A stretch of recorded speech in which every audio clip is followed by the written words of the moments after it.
देखिए ये क्वेश्चंस है। अ पॉइंट चार्ज है जो प्लस क्यू का चार्ज है, जो इक्विलेटरल ट्रायंगल के सेंट्रॉइड पे रखा गया है, राइट। जब सेकंड चार्ज प्लेस किया जाता है वर्टेक्स पे, मतलब ये है कि एक पहले तो ट्रायंगल हम लोग बना लें, और ट्रायंगल बनाकर ये सोचें कि एक ट्रायंगुलर शेप है ऐसे, जो इक्विलेटरल ट्रायंगल है और जिसकी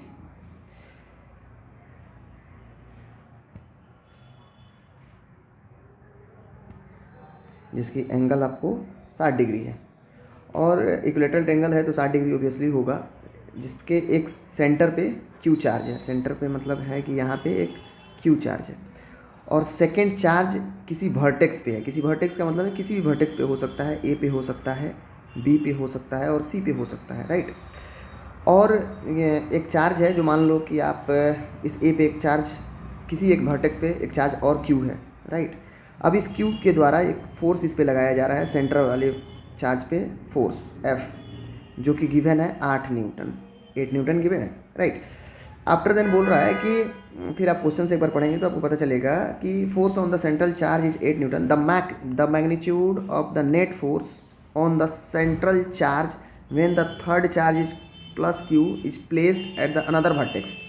मतलब थर्ड चार्ज अगर किसी और वर्टेक्स पे रख दिया जाए, ग्रीन वाला जो क्यू है वो सी वर्टेक्स पे हमने रख दिया, तो एक और फोर्स इस पे लगने लग जाएगा, वो भी के, ये भी क्यू है और ये भी क्यू है, दोनों का मैग्नीट्यूड सेम है। दैट्स वाई ये जो फोर्स लगेगा वो आपको यहाँ पे ये वाले डायरेक्शन में फोर्स लगेगा 8 न्यूटन का, F2, राइट। अब रही बात कि क्या F1 और F2 के बीच में एंगल पता हो सकता है, तो ये इक्विलेटरल ट्रायंगल है, तो इसमें एंगल 120 डिग्री होगा। आप जैसे आप बनाएंगे तो आपको पता चलेगा कि ये 60 डिग्री, तो यहाँ पे ऐसे अगर ड्रॉ करेंगे और ऐसे ड्रॉ करेंगे तो इसमें आपको पता चल जाएगा ये 30 डिग्री होगा, तो ये भी 30 डिग्री होगा, तो ये 120 डिग्री होगा, राइट। तो ये भी 120 डिग्री होगा, राइट, 120 डिग्री होगा। अब एफ नेट निकालना है, तो एफ नेट निकालने के लिए आपको फार्मूला होता है F1 का स्क्वायर प्लस F2 का square plus 2 into F1 into F2 into cos of theta का रूट, राइट।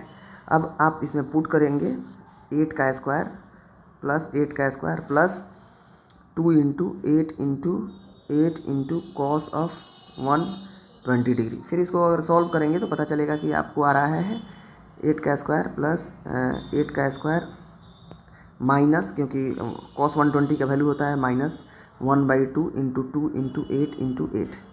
इसको सॉल्व करेंगे तो ये कट जाएगा, और 8 8 जा 64, और 8 8 का स्क्वायर है 64, तो ये भी कैंसिल हो जाएगा। मतलब है कि रूट अंडर 8 स्क्वायर मतलब 8 न्यूटन आंसर होगा। फर्स्ट क्वेश्चन है, इसका ऑप्शन नंबर डी करेक्ट होगा। नेक्स्ट क्वेश्चंस देखते हैं। नेक्स्ट क्वेश्चन में क्या कर रहा है कि the electric field inside the sphere, electric field inside the sphere कहने का मतलब किसी स्फीयर के इनसाइड में इलेक्ट्रिक फील्ड पूछ रहा है, carry a charge density proportional to the distance from the origin. मतलब ये है कि एक स्फीयर होता है और इसके अंदर चार्ज की बातें कर रहा है कि अगर चार्ज वेरिएशंस है, चार्ज का वेरिएशन का मतलब ये है कि अगर x डिस्टेंस जाओगे तो अलग रो अगर अलग दिया है तो उसमें अलग अलग चार्ज आपको मिलेंगे। तो ये अगर मान लेते हैं अपन, ये क्या है, स्फीयर है, और इसको अगर कट करें, क्योंकि हमें चार्ज की ज़रूरत है। इलेक्ट्रिक फील्ड तो हमें पता है, इलेक्ट्रिक फील्ड इक्वल टू कितना हो जाएगा, के ऑफ क्यू अपॉन में आर स्क्वायर, इसमें कोई दिक्कत नहीं है। पर इस क्यू में प्रॉब्लम है, क्यू हर पोजीशन पे अलग अलग चार्ज होगा, और अलग अलग चार्ज होने की वजह से अलग अलग फील्ड होंगे। जैसे मान लो कि एक छोटा यहाँ वाला जो चार्ज होगा सेंटर पे जो फील्ड आएगा वो अलग आएगा, यहाँ वाला जो चार्ज होगा वो सेंटर पे अलग फील्ड आएगा, यहाँ वाला जो चार्ज होगा अलग अलग फील्ड आएंगे। इसका मतलब है किसी x डिस्टेंस पे जाने के बाद से हम एक स्ट्रिप काटेंगे जो स्फीयर का ही कटेगा। x पे जाकर dx का हमने एक स्ट्रिप काट लिया, राइट। जब ये एक स्ट्रिप काटा ये dx का, तो हम इसको वॉल्यूम इंटू रो कर सकते हैं। तो अगर इसको dq की वैल्यू लिखा जाए तो क्या लिखेंगे अपन, 4πx² इंटू dx, ये वॉल्यूम हो गया, और दिस इज रो। तो dq अपन लिखने के लिए अपन ऐसे लिख सकते हैं 4π इंटू x² dx। रो की वैल्यू दिया हुआ है यहाँ पे आप देख सकते हैं a इंटू आर, तो हम पूरा, अगर हम लोग पूरा लेंगे, ये पूरा स्फेयर लेंगे, देन आप आर लेंगे। अदरवाइज यहाँ पे हम लोग एक्स लेंगे, रो मतलब अल्फ़ा इंटू एक्स लेंगे, राइट। अब इसको इसकी जितनी भी वैल्यू है, इसको इस वैल्यू को इलेक्ट्रिक फील्ड में पुट करेंगे तो हमको मिलेगा, एक छोटी सी इलेक्ट्रिक फील्ड को इंटीग्रेट किया जाएगा तो क्या मिलेगा, डी इक्वल टू के ऑफ डी क्यू के वैल्यू लिखना है, यहाँ पे डी क्यू हो जाएगा तो के ऑफ डी क्यू का वैल्यू हो जाएगा 4 pi alpha X cube D X का इंटीग्रेशन अपॉन में आर स्क्वायर, राइट। अब डी इंटीग्रेट करेंगे तो ये इलेक्ट्रिक फील्ड हो जाएगा, और ये अगर इंटीग्रेट होगा तो के हो जाएगा, के का वैल्यू मैं यहाँ पे लिख देता हूँ 1/4 पाई एप्सिलॉन नॉट, और नीचे आर स्क्वायर, तो आर स्क्वायर भी लिखना पड़ेगा, into 4 pi into alpha into x cube का इंटीग्रेशन हो जाएगा एक्स की पावर 4 अपॉन में 4, लिमिट 0 टू स्मॉल आर, क्योंकि पूरा का पूरा ये आर तक है रेडियस इसकी। अब जब इसको सॉल्व करेंगे तो 4 पाई से 4 पाई कैंसिल हो जाएगा, फिर इलेक्ट्रिक फील्ड अगर देखें हम लोग तो ये निकल जाएगा 1/एप्सिलॉन naught are square into alpha into R की पावर 4/4, राइट। अब इसको इलेक्ट्रिक फील्ड अगर निकालें तो कितना निकलेगा, इलेक्ट्रिक फील्ड निकल जाएगा अल्फ़ा आर स्क्वायर अपॉन में 4 epsilon naught, that is the correct answer. Which one is correct, B is correct. After then next questions क्या है, पे एक पार्टिकल है ऑफ चार्ज -q है एंड मास m है, मूव हो रहा है, सर्कुलर मोशन कर रहा है, जो कि एक इनफाइनाइट लॉन्ग चार्ज रॉड है, ठीक है, और उसके चारों तरफ ये सर्कुलर मूव कर रहा है। अब इस चार्ज पे सबसे पहले तो ये निकालना पड़ेगा फोर्स कितना होगा, और उस फोर्स निकालने के पहले पहले ये पता करना पड़ेगा कि ये लॉन्ग इन्फिनेटली लाइन चार्ज पे अगर लेमडा कूलम पर मीटर है तो इससे कुछ सी आर डिस्टेंस पे इलेक्ट्रिक फील्ड कितना हो, तो इलेक्ट्रिक फील्ड होता है 2k लेमडा बाई आर। ये आप फार्मूलाज है और आप पढ़े भी होंगे, और नहीं पढ़े होंगे तो एक बार कॉपी देखिएगा, आपको पता चलेगा।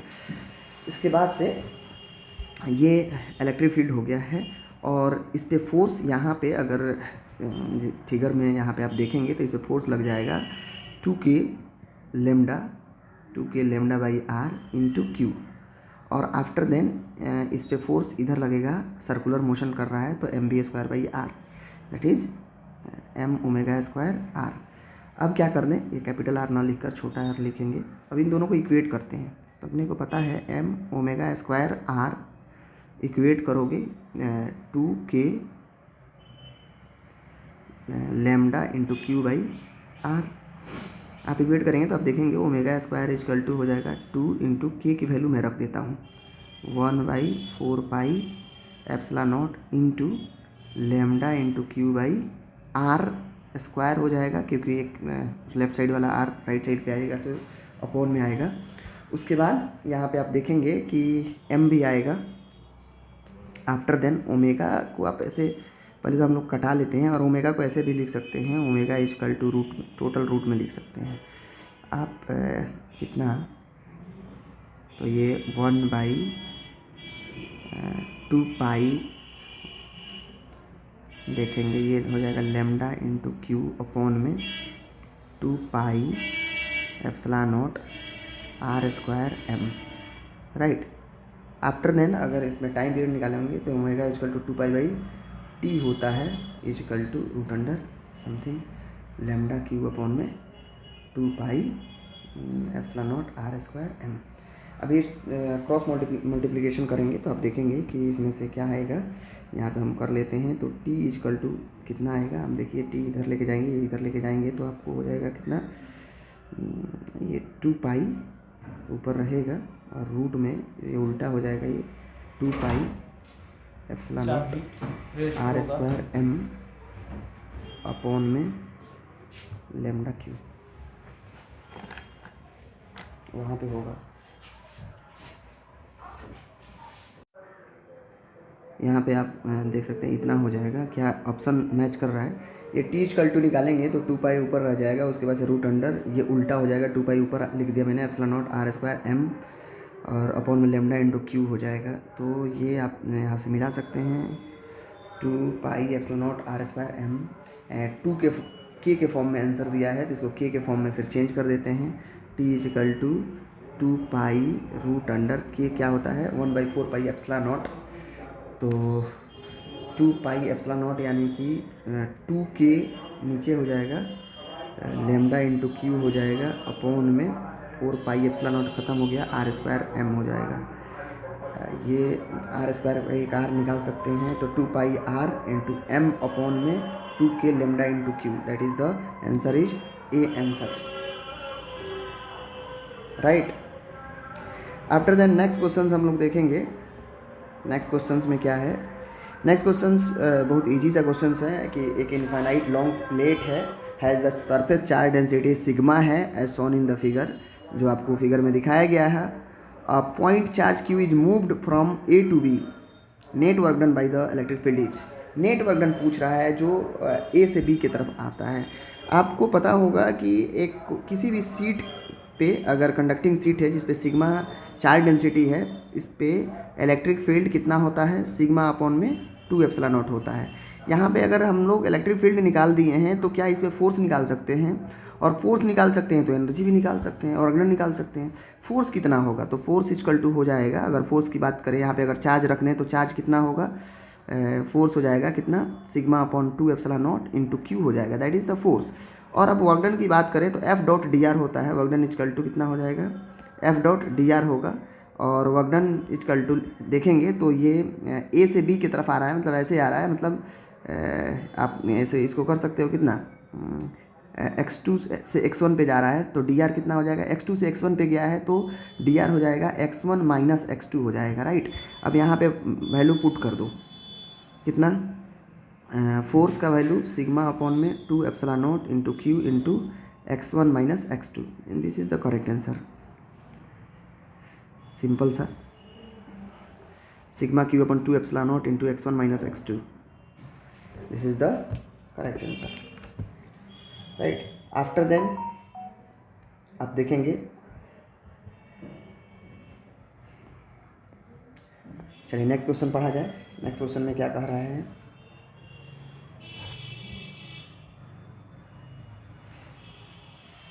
फिगर है जो दिखाया गया आपको, 2 सिलेंड्रिकल टाइप का फिगर है, एक अंदर में सिलेंडर है, एक बाहर सिलेंडर है। अंदर वाले सिलेंडर का अगर चार्ज डेंसिटी देखेंगे इसका तो ये माइनस लेमडा है, और बाहर वाली का चार्ज डेंसिटी देखेंगे तो प्लस लेमडा है। अब बोल रहा है कि अगर अंदर उसके बीच में अगर हम लोग कोई भी चार्ज रखेंगे तो सबसे पहले इलेक्ट्रिक फील्ड किसके चलते आएगी, तो अंदर वाले जो सिलेंडर है उसके चलते इलेक्ट्रिक फील्ड आएगी। बाहर वाले सिलेंडर के चलते, अगर बाहर में सिलेंडर है, एक सिलेंडर है, इसके अंदर में इलेक्ट्रिक फील्ड बाहर वाले के चलते 0 आती है, पर अंदर वाले के चलते इलेक्ट्रिक फील्ड आएगी।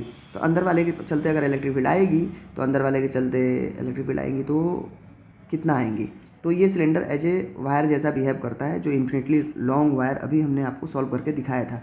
तो उसमें 2 के लेमडा बाई आर हमने इलेक्ट्रिक फील्ड निकाला था, तो माइनस लेमडा होने की वजह से इलेक्ट्रिक फील्ड की डायरेक्शन उल्टा हो जाएगी, बाकी कोई इसमें डिफरेंस नहीं होगा। अब इसमें पूछा गया है कि a charge particle of mass m charge q revolve in the circle of radius r, then its speed v is. अब भी पूछा गया है तो भी निकालने के लिए हमें पता है कि m v square by r equal to q e होगा, क्यू इंटू ई, क्योंकि फोर्स के बराबर होगा।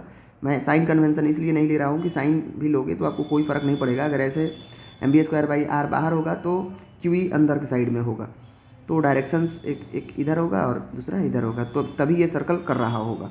तो ये आर होगा, उसके बाद से क्यू इंटू ई लिखोगे तो Q into 2 K lambda upon में आर लिखोगे, तो भी इक्वल टू कितना लिखोगे, रूट अंडर क्यू इंटू के इंटू 2 इंटू लेमडा अपॉन में आर, ऊपर में आर से मल्टीप्लाई और नीचे में कितना से एम से मल्टीप्लाई। आर ने आर को मार दिया, 2 से क्यू इंटू के इंटू 2 के क्यू लेमडा बाई एम, 2 के क्यू लेमडा बाई एम, ये हो जाएगा भी आपका होगा।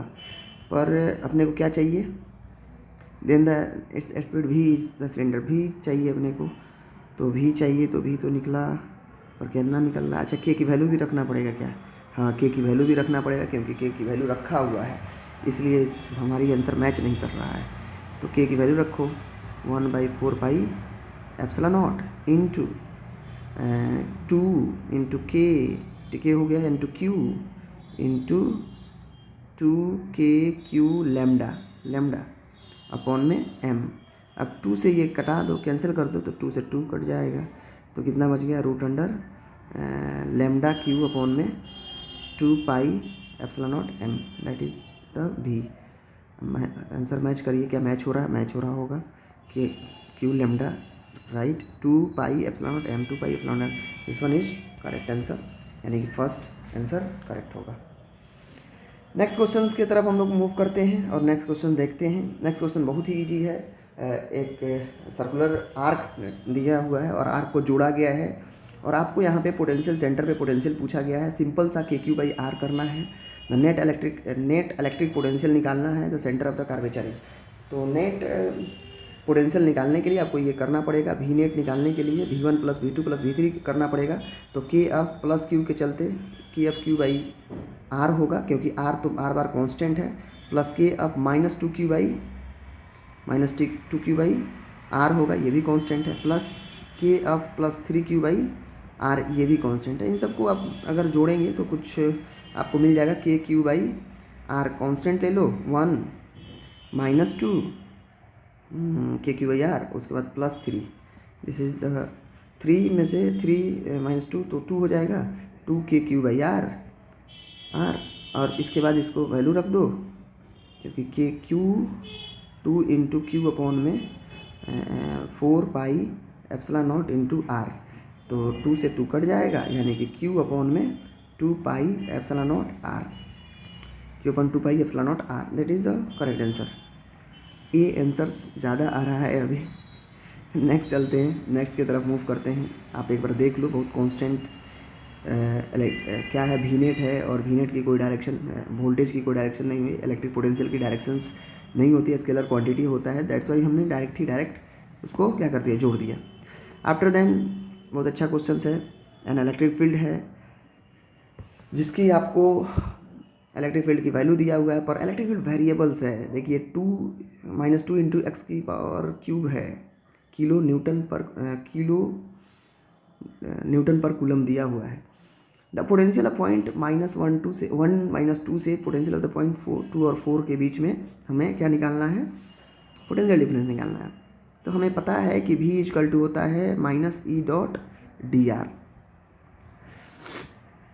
अब क्या करते हैं कि -E.dr लिखने के लिए हमने क्या करा, माइनस तो ये एक और एक बात 2x³ माइनस वाली ये वाली, और dr की जगह पे लिखते हैं अपन क्या, d(x)(i) + d(y)(j) + d(z)(k).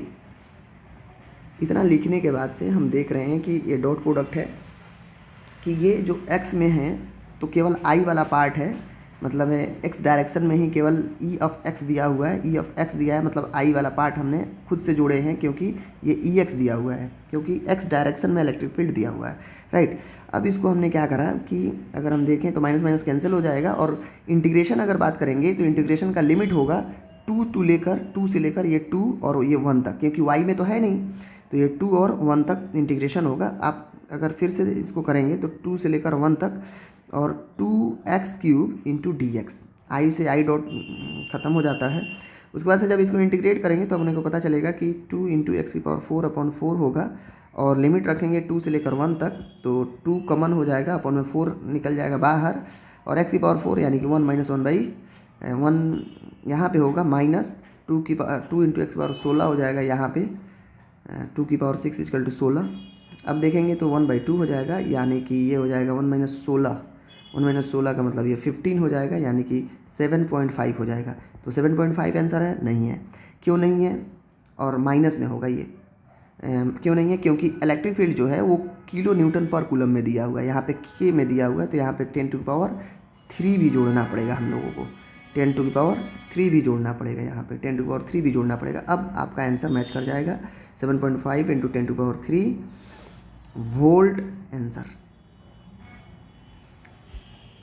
-7.5 into 10⁻³ volt answer, 7 का भी आंसर आया है। नेक्स्ट क्वेश्चंस एक बार फिर देखते हैं कि क्या है नेक्स्ट क्वेश्चंस में है। अच्छा, नेक्स्ट क्वेश्चंस भी देखो। Two concentric uniformly charge sphere of radius 10 centimetre and 20 centimetre are arrange as shown in the figure. ठीक है, potential difference between the sphere is, potential difference क्या होगा? तो पोटेंशियल डिफरेंस के लिए आपको पहले 10 कूलम चार्ज है तो यहाँ पे नीचे इंटरनल यहाँ पे -10 कूलम, यहाँ पे +10 कूलम होगा। अब उसके बाद से अगर यहाँ पे फर्स्ट वाले का अगर पोटेंशियल निकालेंगे तो फर्स्ट वाले का भी ये निकलेगा। फर्स्ट वाले का क्या निकलेगा? अगर इसको ए मान लेते हैं, इसको बी मान लेते हैं, भी ये निकलेगा कि के ऑफ 10 कूलम अपॉन में 10 सेंटीमीटर, यानी कि 10⁻², प्लस के ऑफ 10 बाहर वाले के लिए अपॉन में 20 इंटू 10⁻²। और वहीं भी निकलेगा कितना? के ऑफ 10 अपॉन में 20 इंटू 10⁻², और प्लस के ऑफ 20 इंटू के ऑफ 10, चार्ज तो 10 कूलम है ना, के ऑफ 10 इंटू 20 इंटू 10⁻²। अब V V minus V A कर देते हैं अपन, V A minus V V कर देते हैं, निकल जाएगा। V A minus V V कर देते हैं, निकल जाएगा कितना? आप देखेंगे तो के बाई कितना, के कमन ले लेते हैं तो 10 से 10 ये ऊपर चला जाएगा, 100 हो जाएगा, पहला 100, और ये हो जाएगा 10, 0 हो जाएगा, 2 हो जाएगा, ये 50 हो जाएगा, प्लस 50 हो जाएगा, क्योंकि ये 100 ऊपर जाएगा, 2 से कटेगा 50 हो जाएगा। फिर इसको माइनस करते हैं और इसमें कितना हो जाएगा? ये भी 50 हो जाएगा और ये भी -50 हो जाएगा, राइट। ये माइनस में रहेगा, माइनस करके ये प्लस करेंगे तो माइनस हो जाएगा, राइट। ये कैंसिल हो जाएगा, ये 50 हो जाएगा, के इंटू 50 हो जाएगा, यानी कि, और अब के की वैल्यू होता है 9 इंटू 10⁻, कितना? तो 9। अब इसको क्या कर देते हैं अपन, 50 से मल्टीप्लाई कर देते हैं तो 45, 450 इंटू 10⁻9, यानी कि आप लिख सकते हो 4.5 into 10⁻11 volt answer. That is the option number A. Next question अपन देखते हैं क्या है। नेक्स्ट क्वेश्चन, फिगर दिया हुआ है जिसमें electric field lines of forces which curve along a circular arc, एक आर्क है जो आर्क ये आपको दिख रहा होगा, और बोल रहा है कि the magnitude of the electric field intensity is the same at the all points of this curve. इस पे इलेक्ट्रिक फील्ड सेम है, राइट। इस वाले लाइन पे इलेक्ट्रिक फील्ड सेम है जो आर्क वाली लेंथ है। If the potential at A is v, potential at A is v है, potential at A is v है, then the potential at B is क्या होगा? पोटेंशियल एट बी पूछ रहा है। हमने क्या करना है कि यहाँ से इसी फिगर में हम बना देते हैं। आप देखिए, एक थीटा पे जाके एक डी थीटा का हमने एक स्ट्रिप काट लिया है। क्या काट लिया है? डी थीटा का एक स्ट्रिप काटा, और इसका वैल्यू लिखा आर डी थीटा, राइट। और यहाँ पे इलेक्ट्रिक फील्ड हमने लिखा कितना? इलेक्ट्रिक फील्ड कितना लिखूंगे बताओ आप? E equal to R D theta, मतलब ई डॉट डी आर होता है इलेक्ट्रिक फील्ड, मतलब भी इजकल टू कितना हो जाएगा? डी वी अगर निकालें हम लोग, अगर डी वी हम लोग निकालें तो डी वी अगर निकालेंगे ऐसे, d we equal to minus e dot D r होगा या नहीं होगा? अगर होगा तो ये आर है, और ये वाली पार्ट है आर डी थीटा है। तो अगर मान लो ई को हम लोग ऐसे भी लिख सकते हैं, r into d theta, right, ऐसे भी हम लोग लिख सकते हैं। और थीटा की वैल्यू कहाँ से कहाँ तक? 0 से लेकर, अगर हमने इस वाले बेस को, ये वाला जो बेस है इसको अगर 0 माने हैं तो आर वाले पे बी वाले पे पहुँचते पहुँचते थीटा हो गया होगा। और डी वी का मतलब है कि डी वी का मतलब कि कहाँ से कहाँ तक? भी ए से लेकर भी बी तक, राइट। आफ्टर देन जब इसको सॉल्व करेंगे तो ये आ जाएगा भी B minus V A equal to E into are into theta, और माइनस में, ठीक है। अब अपने को भी बी निकालना है क्योंकि भी बी पूछा गया, तो भी बी इजकल टू, यहाँ से अगर जाएंगे तो भी बी इजकल टू निकलेगा V A plus E into are into theta, और भी बी इजकल टू हमें पता है कि भी ए कितना है? भी है, और minus e into are into theta. इसका भी ऑप्शन ए आया है, राइट। और ये इंटीग्रेशन करके निकाला गया है क्योंकि छोटे छोटे पार्ट में इसको तोड़े गए हैं, आप डायरेक्ट नहीं कर सकते हैं क्योंकि इलेक्ट्रिक फील्ड बार बार चेंज हो रहा होगा। बार बार चेंज होने का मतलब है कि पोटेंशियल बार बार चेंज हो रहा है, भले ही इलेक्ट्रिक फील्ड कांस्टेंट है। नेक्स्ट क्वेश्चन आप देखेंगे।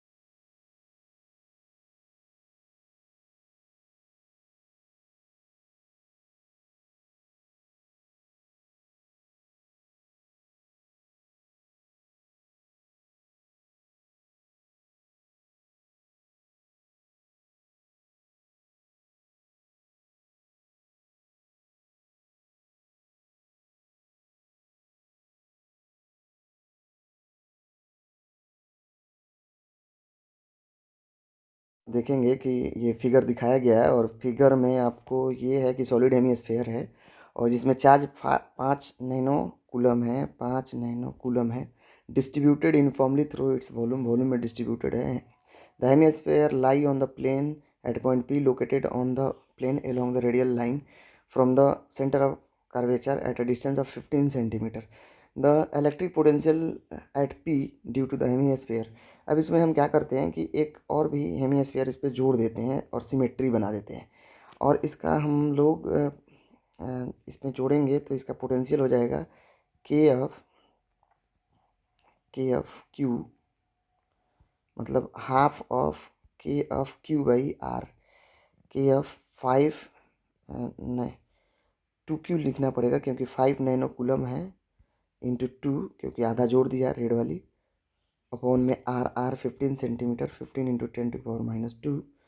और इसको अगर हम लोग सॉल्व करेंगे तो अपने को मिलेगा 1/2, के की वैल्यू मिलेगा 9 इंटू 10⁻9।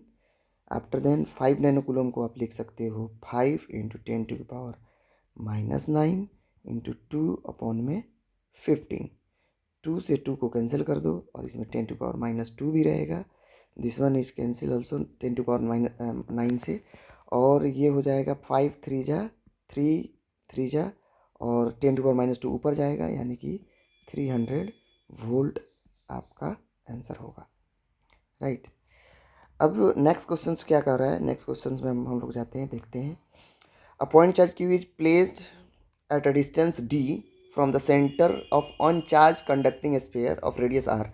The potential of the sphere is, अब देखिए एक अनचार्ज है, पहले तो आप ये सोचिए कि एक अनचार्ज स्फीयर है और इसका पोटेंशियल पूछा जा रहा है। अगर किसी डी डिस्टेंस पे, ठीक है, जो आर की वैल्यू से, आर से बड़ा है, डी ग्रेटर देन आर है, और यहाँ पे कोई चार्ज रखा गया है तो इस पे चार्ज इंड्यूस्ड होगा। तो यहाँ पे चार्ज अगर पॉजिटिव है तो यहाँ पे निगेटिव इंड्यूस हो जाएगा और यहाँ पे पॉजिटिव इंड्यूस हो जाएगा। और इस सेंटर पे आपको मैग्नेटिक फील्ड पूछ रहा है, अगर मैग्नेटिक फील्ड नहीं सॉरी इलेक्ट्रिक फील्ड पूछ रहा है, तो अगर सेंटर पे इलेक्ट्रिक फील्ड निकालोगे तो आपको पता चलेगा कि जो इंड्यूस चार्ज के चलते इलेक्ट्रिक फील्ड होगा वो 0 होगा। इलेक्ट्रिक फील्ड पूछ रहा है, पोटेंशियल पूछ रहा है, इफ इलेक्ट्रिक फील्ड नहीं पोटेंशियल पूछ रहा है, the potential of the sphere, potential पूछा है इन्होंने। तो पोटेंशियल अगर सेंटर पे निकालोगे आप तो निगेटिव वाला और पॉजिटिव वाला दोनों कैंसल्स हो जाएंगे, बाकी बच जाएगा केवल क्यू वाला। तो के/क्यू अपॉन में डी एक्चुअली इसका आंसर होगा, यानी कि 1/4 pi epsilon naught into D, ऊपर में क्यू होगा। This one is the answer. और ये -Q का और +Q का जो पोटेंशियल होगा दोनों बराबर होने के वजह से ये भी पॉजिटिव में होगा और ये भी निगेटिव में होगा, तो ये इनके इफेक्ट 0 आ जाएंगे। That's why this is the correct answer. ये बहुत इंटरेस्टिंग क्वेश्चन है।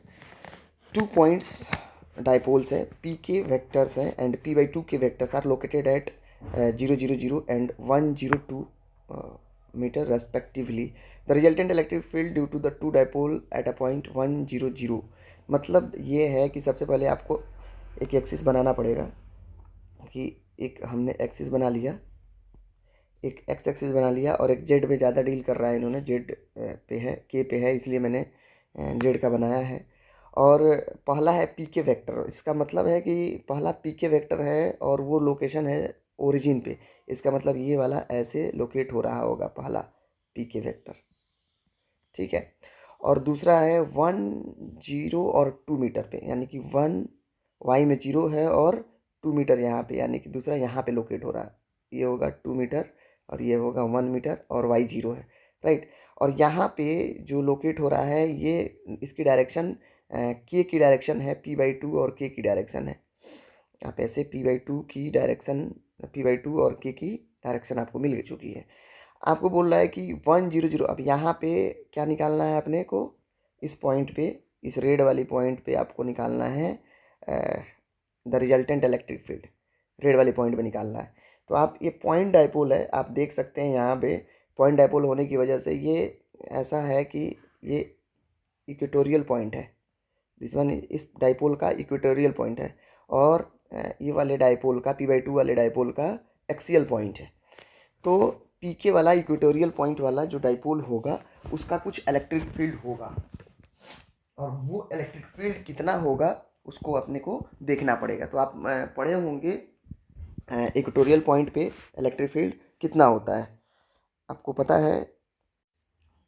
आपको पता है ये यहाँ पे इक्वेटोरियल पॉइंट पे ये हो जाता है KP/1 का क्यूब माइनस ये हो जाएगा KP/, अगर ये 1 मीटर यहाँ पे दिया हुआ है ये, तो 1 का क्यूब हो जाएगा। और वही, और इसकी डायरेक्शंस क्या होगी, तो हम इसकी डायरेक्शंस की यहाँ पे चर्चा कर लेते हैं कि अगर P ऊपर होगा यानी कि नीचे निगेटिव होगा, ऊपर पॉजिटिव होगा, पॉजिटिव चार्ज होगा, और यहाँ पे अगर इलेक्ट्रिक फील्ड की बातें करोगे तो आप इधर एक आएगा और एक इधर आएगा, मतलब इधर नीचे की डायरेक्शन मिलेंगे। नीचे की मतलब -z, यानी कि -k की डायरेक्शन आपको मिलेगा। और दूसरा है P/2 वाला जो है वो उसका एक्सियल पॉइंट है, जिसको 2P/r³ होता है। इसके चलते, मतलब इस ग्रीन कलर में हम ले लेते हैं इसको, और इसके चलते कितना होगा, इक्वेटोरियल पॉइंट होगा, यानी कि ये हो जाएगा 2kp, आप ऐसे लिख सकते हो 2kp/r³। r³ का मतलब यहाँ से यहाँ तक की जो दूरी होगी वो 2 मीटर की है, यानी कि 2 का क्यूब होता है। और p यहाँ पे P/2 है तो या इसीलिए P/2 रख देते हैं। और डायरेक्शन इसकी कैसे होती है, तो डायरेक्शन आप यहाँ पे फिर से देख रख सकते हैं, यहाँ पे -q, यहाँ पे +q। और अगर डायरेक्शन ऐसे है तो -q की तरफ अगर बात करें तो यहाँ पे इलेक्ट्रिक फील्ड की डायरेक्शंस क्या होंगी, तो इलेक्ट्रिक फील्ड की डायरेक्शन इधर ही डायरेक्शन होंगी, क्योंकि इसका इफेक्ट ज़्यादा होगा और +q का इफेक्ट कम होगा, तो डायरेक्शन इसी डायरेक्शन में होंगी, राइट। यानी कि +k हो जाएगा यहाँ पे, तो k वेक्टर हो जाएगा। अब इन दोनों का जोड़ना पड़ेगा, तो E नेट इक्वल टू हो जाएगा कितना, E नेट इक्वल टू अगर दो जोड़ेंगे तो KP/1 का क्यूब माइनस में प्लस में आ जाएगा, ये 2 से 2 कैंसिल हो गया है, और KP/8 हो जाएगा। दोनों की डायरेक्शन कॉमन है k, तो k वेक्टर हमने यहाँ पे लिख लिया है। और E नेट इक्वल टू आ जाएगा आपका कितना, तो इसको कैलकुलेट करोगे तो आपको KP कॉमन हो जाएगा, और ये हो जाएगा -8 -7/8 हो जाएगा, और माइनस में और k वेक्टर, ठीक है। तो आप इसमें से मिला सकते हो, और k की वैल्यू भी आप रख सकते हो कि k 1/4πε0, यानी कि ये हो जाएगा कितना 1/4πε0 इंटू P/7/8, तो 8×4 = 32 हो जाएगा, यानी कि 7p माइनस में 7p/32πε0 आंसर होगा। तो ये वाला आंसर होगा, यानी कि this one is answer minus में। 12th हो गया। 13 नंबर फिर से एक बार अपन हम लोग देख लेते हैं। A dipole of dipole moment P kept at the center of the ring of radius r, charge q and charge q. The dipole moment has direction along its axis of the ring. The resultant force on the ring due to the dipole. अब यहाँ पे जो questions आपसे पूछे गए हैं, एक ring है, और ये रिंग क्या कर रहे हैं, इस रिंग के चलते आपको यहाँ पे एक डाइपोल ऐसे लगा हुआ है। डाइपोल पी होगा, पी इसका कुछ होगा, पी क्या है, डाइपोल है, इसका पी डायरेक्शन दे दिया, -q हो गया, ये +q हो गया। अब इस डाइपोल के चलते इस रिंग पे फोर्स लग रहा है। फोर्स इसलिए लग रहा है क्योंकि इस पे चार्ज है, और चार्ज होने की वजह से ये डाइपोल इस पर इलेक्ट्रिक फील्ड लगा रहा है। तो आप सोचिए इलेक्ट्रिक फील्ड कैसे लगाएगा, इलेक्ट्रिक फील्ड की डायरेक्शन किधर होगी, तो यहाँ पे अगर इसके सेंट्रॉयड पे अगर देखें तो इस पर इलेक्ट्रिक फील्ड किधर होगी, तो आपको पता चलेगा कि इधर इस पर इलेक्ट्रिक फील्ड ऐसे, तो हर रिंग पे ऐसे ऐसे इलेक्ट्रिक फील्ड होगी। आप एक बार चेक करिए कि ऐसे इलेक्ट्रिक फील्ड होगी कि ना, हर रिंग के हर पार्ट पे ऐसे इलेक्ट्रिक फील्ड होगी, तो हर पार्ट पे ऐसे इलेक्ट्रिक फील्ड होगी और ऐसे फोर्स लगेगा। तो सबसे पहले इक्वेटोरियल पॉइंट पे आपको क्या निकालना पड़ेगा, ये पी डाइपोल मोमेंट दिया हुआ है, उसका इलेक्ट्रिक फील्ड निकालना पड़ेगा। तो इलेक्ट्रिक फील्ड इक्वेटोरियल पॉइंट पे होता है KP/r³। r कितना है, तो r है, तो ये r³ हो गया। और फोर्स कितना हो जाएगा, छोटे छोटे चार्जों को जोड़ोगे, ये q चार्ज है, हर जगह डिस्ट्रीब्यूटेड है, तो सारे चार्जों को जोड़ोगे तो q हो जाएगा। और सारे फोर्स की डायरेक्शन सेम डायरेक्शन में है, क्योंकि अगर रिंग ऐसे है और इसकी सबकी फोर्स ऐसा ही है रिंग पे, तो डायरेक्शन सेम है, और डायरेक्शन अगर सेम है तो फोर्स को जोड़ोगे तो भी उतना ही आएगा। तो कितना हो जाएगा, KP/r³ इंटू q, that is the correct answer, KP/q/r³ यानी कि B. K p q by r q. अच्छा, इसमें और भी ऑप्शन दिया होगा, k p q by r q क्या है, if the charge is only if the charge is uniformly distributed. ठीक है, क्योंकि अगर ये मेटल का रिंग है, डायपोल बाइपोल मोमेंट की in the centre of the ring of radius r is charge q is dipole moment of the direction along the axis of the ring, the resultant force of the ring due to. कोई दिक्कत नहीं है, अगर uniformly होगा तो भी हो जाएगा और नॉन यूनिफॉर्मली होगा तो भी होगा। उसका रीज़न ये है कि अगर यहाँ पे ज़्यादा चार्ज हो गया तो डायरेक्शन तो सेम है फोर्स का, तो इसमें कोई डिफरेंस नहीं आएगा कि ये डी ऐसा नहीं है, ओनली लिख दिया है इसलिए गलत हो रहा है। क्योंकि फोर्स की डायरेक्शन अगर मान लो कि कोई भी रिंग में अगर यहाँ इस ये रिंग एक बना रहा हूँ, इस रिंग में अगर यहाँ पे ज़्यादा चार्ज हो जाएगा तो क्या दिक्कत है, ज़्यादा फोर्स इधर लगेंगे, यहाँ पे कम होगा तो कम फोर्स लगेंगे, यहाँ पे कम होगा कम लगेंगे, यहाँ पे ज़्यादा होगा ज़्यादा फोर्स लगेंगे। पर सबको जोड़ेंगे तो फोर्स नेट फोर्स तो इतना ही आना है, बी के बराबर आना है। पर यहाँ पे k p q by r q only if the charge is uniformly on the ring, ये ओनली लिख कर ये गलती कर दी है, इसलिए डी ऑप्शन हमने नहीं टिक किया है, बी ऑप्शन को टिक किया है। उसके बाद से 14 नंबर आप देखेंगे कि a charge q is placed at a distance of 4r। एक चार्ज है जो 4r दूरी पे रखा गया है above the centre of the disc of radius r, the magnitude of flux through a disc is 5। Now a hemi spherical shell of radius r is placed over the disc such that the form the close surface. अब इन्होंने बोला है कि यहाँ से flux अगर 5 निकल रहा है, यहाँ से अगर फ्लक्स 5 है तो इस पर अगर हेमी स्फीयर ऐसे बना दिया जाए तो इस हेमी स्फीयर से कितना फ्लक्स होगा, तो फ्लक्स तो सेम होगा। इसलिए सेम होगा कि किसी भी एरिया से यहाँ से फ्लक्स जितना निकलेगा उतना ही फ्लक्स इस वाले कर्व सरफेस से भी निकलेंगे। तो ये वाले कर्व सरफेस से जो फ्लक्स निकलेगा उतना ही निकलेगा। अब इसकी डायरेक्शन की बात कर लेते हैं। तो नाउ द यहाँ पे डायरेक्शन की बात इन्होंने बोला है, the flux through the curve surface taking direction of a area vector. Curve surface का एरिया वेक्टर अपने को एरिया वेक्टर ऐसे होगा, ठीक है, और area vector along outward of the normal position, outward है। पर इन्होंने बोला है यहाँ पे फ्लक्स जो है 5 दिया हुआ है, मैग्नीट्यूड ऑफ द फ्लक्स 5 दिया हुआ है। तो ये इसमें अगर ऐसे है और इसमें उल्टा हो रहा है, मतलब यह है कि इस पूरे डिस्क में आपको 5 है तो इसमें उल्टा -5 देगा, क्योंकि ये नेट फ्लक्स इसकी बात करेंगे, नेट फ्लक्स की बात करेंगे तो ये 0 होता है। तो नेट फ्लक्स 0 होगा तो एक 5 होगा तो एक दूसरा -5 होगा, तभी ये 0 हो सकता है। तो दूसरा आंसर होगा -5 is correct answer. 15 number question भी बहुत इंटरेस्टिंग है। A conducting disc of radius R है, rotate about its axis with an angular velocity omega, then the potential difference between the centre of the disc its edge is. अब ये एक disc है जिसमें इन्होंने डिस्क है और इसमें इलेक्ट्रॉन चल रहे होंगे। मान लिया मैंने किसी आर पे जाकर एक इलेक्ट्रॉन चलते हुए हमको दिखाई पड़ा, तो जो इलेक्ट्रॉन चल रहा होगा उस पर क्या लग रहा होगा, पोटेंशियल भी आ रहा होगा। तो इलेक्ट्रॉन कितना से चल रहा होगा, तो half into M into omega square into r से चल रहा होगा, और ये फोर्स क्यू इंटू ई के बराबर होगा, राइट। तो ई को यहाँ पे रख देता हूँ मैं, half into M into omega square into r upon में ये हो जाएगा कितना, क्यू हो जाएगा। और ई को लिख सकते हैं, ई हो जाएगा, और ई को लिख सकते हैं, ये सेंटर है, ये बाउंड्री है, तो ई को लिख सकते हैं डी वी। तो डी वी लिख सकते हैं तो ई डॉट डी आर हो सकता है, मतलब है कि ई डॉट डी आर को क्या लिख सकते हैं, E dot D R equal to हो जाएगा तुम्हारा डी वी हो जाएगा। तो ई डॉट डी आर को इजकल टू डी वी, तो डी वी इजकल टू क्या कर देंगे अपन, D we equal to E dot D R half into M into omega square upon में Q into R D R. तो integration तो इतना ही बचता है। तो कहाँ से कहाँ तक, सी से लेकर बी तक, वी सी से लेकर वी बी तक, वी सी से लेकर वी बी तक।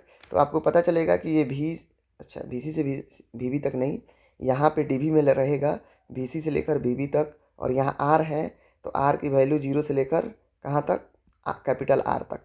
आप देखेंगे यहाँ पे हो जाएगा पोटेंशियल का डिफरेंस डेल भी, यहाँ पे हो जाएगा V C minus V B, V C से वी बी तक, तो V C minus V B हो जाएगा। और यहाँ पे आप देखेंगे तो यहाँ पे हो जाएगा half into M into omega square और आर स्क्वायर अपॉन में क्यू हो जाएगा।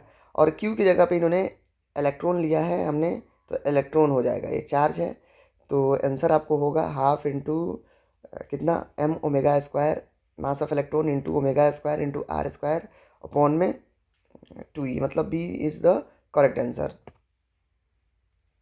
राइट। देन आफ्टर अपन नेक्स्ट क्वेश्चन की तरफ मूव करते हैं।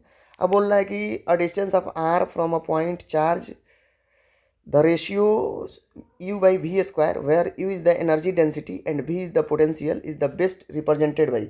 अब मतलब है कि एक ग्राफ दिया हुआ है जो r और किस में है, u by v स्क्वायर में है। अब इसको हम लोग को ग्राफ को देखना है कि कौन सी इसमें सही होगी। तो सबसे पहले हम लोग को एनर्जी पता होनी चाहिए कि एनर्जी इलेक्ट्रिक फील्ड और एप्सिलॉन नॉट में क्या रिलेशन होता है, एनर्जी डेंसिटी क्या होता है। तो इसमें एनर्जी डेंसिटी होगा यू इक्वल टू कितना, half into epsilon naught into E square energy density होता है। और वोल्टेज भी कितना होता है, भी अपने के क्यू बाई आर होता है, के क्यू बाई आर होता है। अब इसको क्या करते हैं हम लोग, अब हम लोग इसको अच्छा छोटा स्मॉल आर ले लेते हैं। अब ई को क्या लिख सकते हैं, half into epsilon naught into E square को क्या लिख सकते हैं, K F Q square by R, K Q by are square, that is right. अब इनको अपॉन में कर दो, U by we square, U by we square अगर हम लोग करेंगे तो आप लोग देखेंगे कितना आ रहा है, यू बाई वी स्क्वायर करेंगे तो 1/2 U by we square equal to 1/2 epsilon naught के Q by are square upon में K square Q square upon में आर के स्क्वायर। ये क्या हो जाएगा, यहाँ पे इतना हो जाएगा। अब हम लोगों को क्या करना है, अब हम लोगों को इसको देखें कि क्या हो रहा है, v by u by we square. तो हम लोग यू बाई वी स्क्वायर निकाल चुके हैं और इसको यू बाई वी स्क्वायर को थोड़ा सा और हम इसको कैंसिल कर देते हैं तो बेटर रहेगा। तो हम लोग क्या करते हैं कि हाफ एप्सिलॉन नॉट के Q by are square into r square by k square Q square, ऐसे हम लोग कर सकते हैं।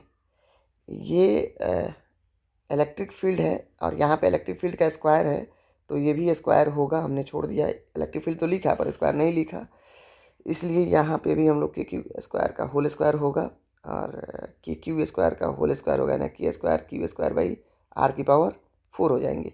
तो ये कट जाएगा तो ये आर स्क्वायर बच जाएगा, यानी कि क्या हुआ, ये एक सारा रिंग करने है के जिसका बाद रेडियस से आर है, u by placed in v the square frame directly with proportional the to r centre square, यानी कि एट पैराबोला की ओरिजिन ग्राफ बनेगी। एंड इट्स और axis along the x u axis. By v एक छोटा सा square ring है यहाँ पे डायरेक्टली दिया हुआ, प्रोपोर्शनल एक टू और एक 1 बड़ा बाई सा रिंग है। आर स्क्वायर, यानी छोटे कि से रिंग वाले की ये जो रेडियस और है वो आर आर में है जो और आर रिलेशंस होगा बहुत छोटा है वो किससे, ऐसा कैपिटल आर होगा से, जो राइट। ग्राफ जो यानी कि पैराबोला का होगा ये और small r u by as a v point square जैसा पे बिहेव ओपन करेगा होगा, और जैसे क्योंकि ये जैसे इस सिंगल है छोटी सी और रिंग को ये आप इसका आगे स्क्वायर है। बढ़ाओगे उसका तो दिस ग्राफ वन इज पूछ रहा है करेक्ट कि आंसर। इसमें फ्लक्स का फार्मूला क्या बेसिस पे चेंज आएगा, क्वेश्चन फ्लक्स में आइए, क्या ग्राफ, फ्लक्स के फार्मूला ग्राफ में क्या पुट चेंज करके आएगा, आंसर आ राइट। जाएगा। तो अगर अपने को क्या नेक्स्ट करना क्वेश्चन होगा, फिर हम लोग अब देखेंगे, पहले सबसे चलते हैं पहले आगे इस देख पे चलते हैं, इलेक्ट्रिक फील्ड नेक्स्ट क्वेश्चन निकालना देखते होगा। हैं और इलेक्ट्रिक अपने फील्ड अपने ये को पता है क्वेश्चन। कि सेमी सर्कुलर रिंग का इलेक्ट्रिक फील्ड अगर यहाँ पे बात करें तो ई इक्वल टू कितना होता है, x upon r square plus x square की पावर 3/2। ये डायरेक्टली प्रोपोर्शनल होता था एक्स बाई इतने का। और ये वेरिएशन आप देख सकते हैं। और यहाँ से आप ई डॉट डी एस फ्लक्स होता है, फ्लक्स इक्वल टू होता है ई डॉट डी एस, राइट। तो इलेक्ट्रिक फील्ड का जो चेंज होगा वो एक्स के फॉर्म में ऐसा ही चेंज होगा। मतलब है कि जो हम लोग इलेक्ट्रिक फील्ड और एक्स के ग्राफ पढ़े थे वैसा ही ग्राफ यहाँ पे भी बनेगा।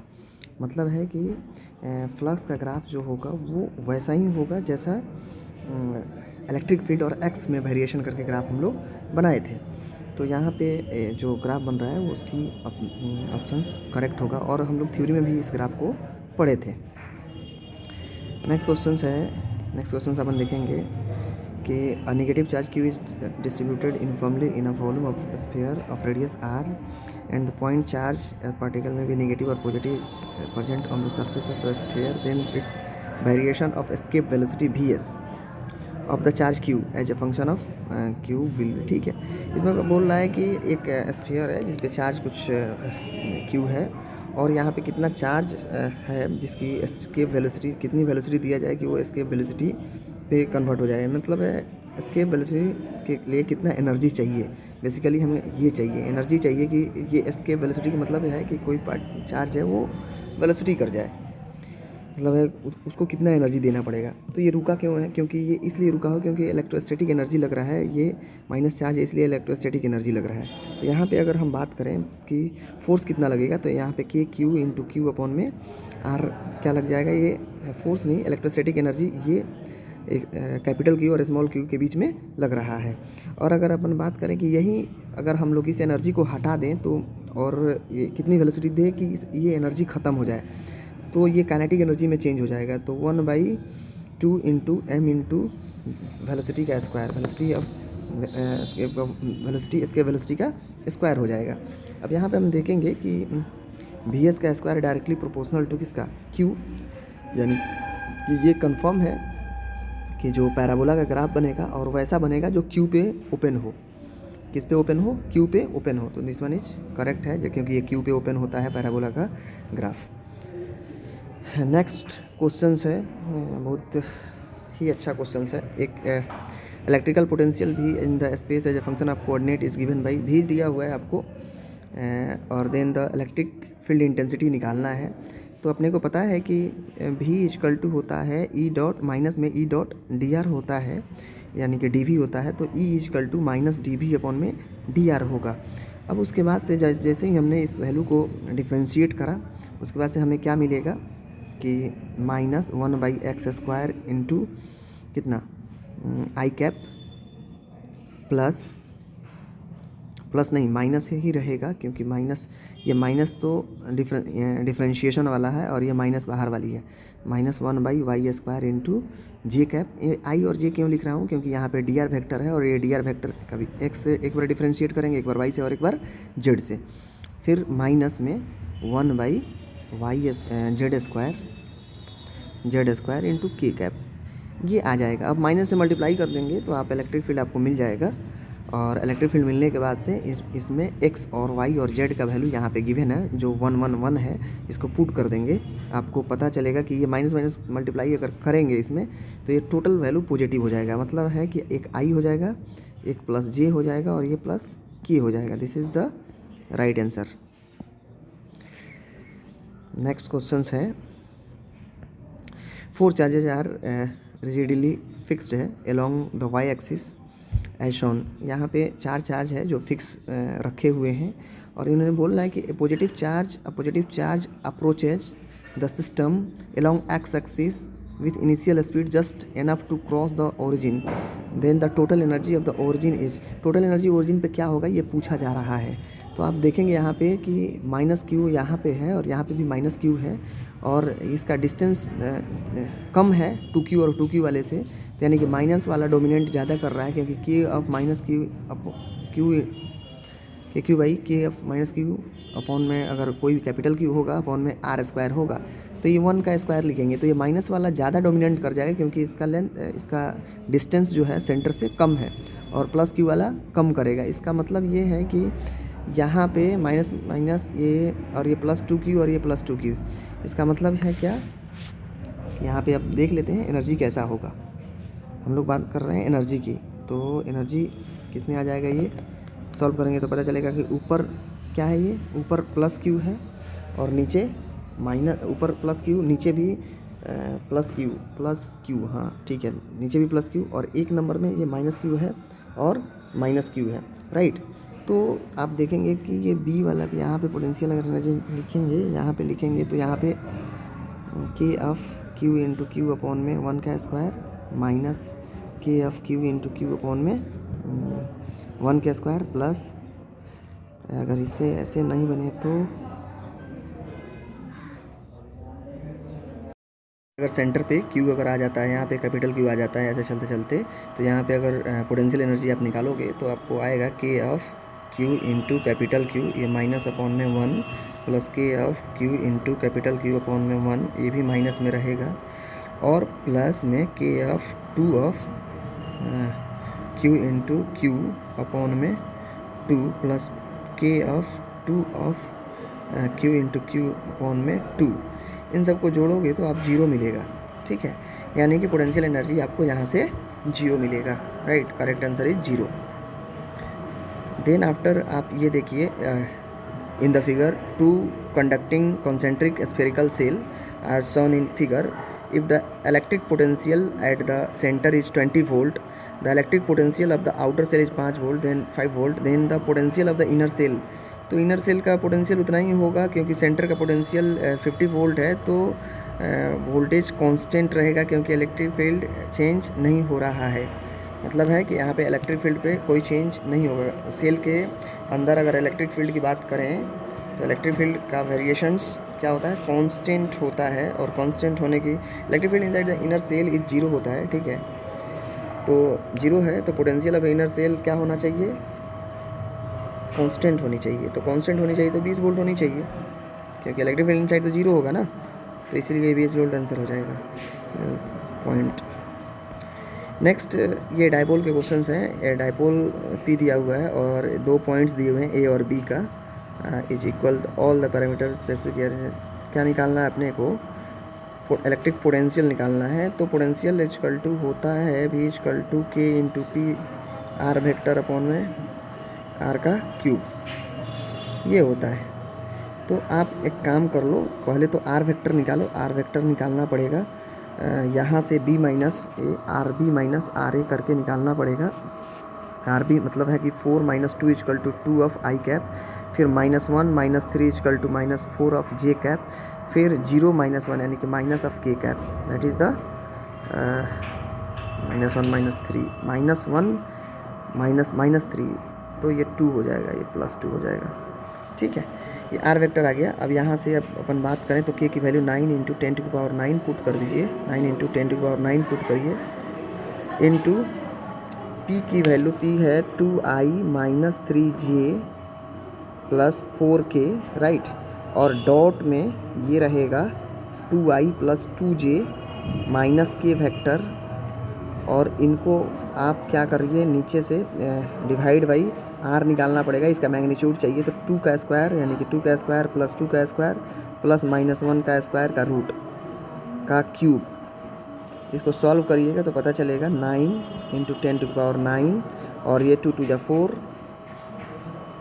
-3 × 2 = 6 -4, और अपॉन में हो जाएगा ये 27, ये 27 हो जाएगा, -4 से -4 कैंसिल, -6 बच गया, 9 3 3 2 -2, यानी कि आंसर हो जाएगा -2 × 10⁹ वोल्ट आंसर। मतलब है कि ये नंबर आंसर हो जाएगा। 23 है। 23 बहुत ही इजी क्वेश्चन है। इसमें क्या करना है, इलेक्ट्रोस्टैटिक एनर्जी निकालना है, और ये Q है, +Q है, -Q है, और ये साइड A है। तो सबसे पहले आप इसमें कैलकुलेशंस है। सबसे पहले आप किसी एक चार्ज को लाए हो तो एनर्जी इसको लाने में 0 हुआ है, पर जैसे ही -Q लाए तो इसके चलते एनर्जी आया है K ऑफ Q × -Q/A। फिर तीसरा थर्ड चार्ज लाओगे तो इन दोनों के चलते एनर्जी लिखना पड़ेगा। तो आपको ये वाला डिस्टेंस पता है, पर ये वाला डिस्टेंस आपको निकालना पड़ेगा। वैसे ही ये वाला लाओगे तो एनर्जी इसके चलते इसके चलते इसके चलते तीनों के चलते लिखना पड़ेगा। वैसे लिखेंगे तो आपका आंसर इसमें आ जाएगा, right. After then routine questions है वो, उसमें बहुत ज़्यादा दिक्कत नहीं है क्योंकि आपके क्वेश्चंस जहाँ पे कराए गए होंगे वहाँ पे वैसे क्वेश्चंस कराए जाते हैं कॉपी में। The figure shown is the charge Q is placed inside the cavity. The uncharged conductor now as the external electric field is switched on. अगर किसी भी कंडक्टर में एक्सटर्नल इलेक्ट्रिक फील्ड अप्लाई आप करेंगे तो इंटरनली कुछ भी चेंज नहीं होगा, बाहरी क्या होगा, चार्ज रीअरेंज हो जाएंगे, और रीअरेंज होने के चलते ये डिस्ट्रीब्यूशन होगा। मतलब है इंटरनली कुछ नहीं होना है, only induce charge on the outer surface will redistribute, ये तो ठीक है। Only induce charge on the inner surface, inner की बात है, कुछ नहीं हो सकता है, बोथ नहीं हो सकता है। Force on the charge Q is place inside the cavity will charge नहीं है, ऐसे ये भी नहीं होगा, यानी कि ये नंबर ऑप्शंस करेक्ट है।